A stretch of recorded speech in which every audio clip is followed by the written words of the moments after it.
ફતેપુરા લાઈવમાં આપ તમામ દર્શક મિત્રોનું સ્વાગત છે। હું છું આપની સાથે રિપોર્ટર યાસીન ભાભોર।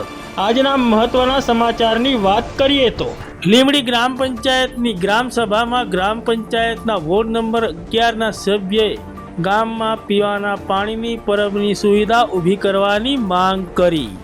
તારીખ 2 ઓક્ટોબર 2025ના રોજ ગાંધી જયંતિ નિમિત્તે સમગ્ર ગુજરાત રાજ્યમાં ખાસ ગ્રામ સભાઓનું આયોજન કરવામાં આવ્યું હતું। જે અંતર્ગત જાલોદ તાલુકાના લીંબડી ગ્રામ પંચાયતમાં પણ ખાસ ગ્રામ સભાનું આયોજન કરવામાં આવ્યું હતું। આ ખાસ ગ્રામ સભામાં લીંબડી ગ્રામ પંચાયતના વોર્ડ નંબર 11ના સભ્ય શિરીષ બામણિયાએ ધારદાર રજૂઆત કરતા જણાવ્યું હતું કે લીંબડી ગ્રામ પંચાયત વિસ્તારમાં આજુબાજુ ગામોમાંથી આવતા આદિવાસી વિદ્યાર્થીઓ, બાળકો તેમજ નાના મોટા કામ ધંધા કરતા તમામ સમાજના લોકોને તેમજ આદિવાસી શ્રમિકોને પીવાનું ચોખ્ખું પાણી મળી રહે તે માટે લીંબડી ગ્રામ પંચાયત દ્વારા પીવાના ચોખ્ખા પાણીની પરબ મૂકવામાં આવે તેવી તેઓએ ધારદાર રજૂઆત કરી હતી। તેઓની રજૂઆતને ધ્યાને લઈને સરપંચ અને તલાટીએ આ બાબતને ઠરાવમાં લઈશું તેમ જણાવ્યું હતું।